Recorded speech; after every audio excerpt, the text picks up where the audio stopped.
And I can remember before 9/11 happened, Bill Cooper came out, in fact, and he talked about bin Laden in June of 2001 before it happened.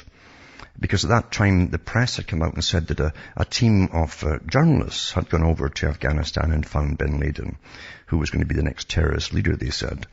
And supposedly the CIA were all over the world scouring for this guy, and they couldn't find him, supposedly. It's all nonsense. It was getting the idea into the public mind that something big was going to happen, you see.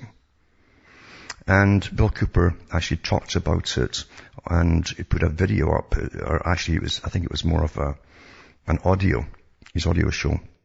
But I'll put up a link tonight for those who want to hear him talking about this, because he goes through it on June the 28th, it was 2001, and talks about bin Laden and how they were going to use bin Laden for some terrorism act in the US long before it happened, and it would be followed immediately by martial law and a socialist world order. That was the point of it all. Now, if you look at all these different treaties that have been signed too, I've been reading them off this last week or more, about the Trans-Pacific partnerships and the Trans-European partnerships and all these different trade agreements. These are all part of the socialist world order. Don't think socialists are not multi-billionaires at the top. They are, just like the communists were too, by the way. The top guys were loaded. And they like socialism because it's big government, and big government keeps all of you in check.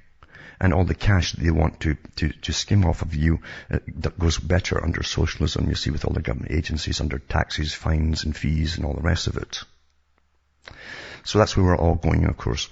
And so I'll put this up tonight too. Bill Cooper predicts 9/11 and more on June the 28th for those who want to listen to it. But he knew what he was talking about. He had a big following. And the reason he was killed is because he had a big following, because he knew, and when I heard him on September the 11th talking, and he knew that was going to be either the breaking point of the US and the world too, or else people would have to stand up and stop it, nip it in the bud before it got started. Because once they introduce all this stuff, it becomes normal. And you adapt to the changes and the ID checks and all the rest of it, no privacy, and then it's normal. Then it's too late, folks. It's just too late. So I'll put that up tonight, and you can have a good listen.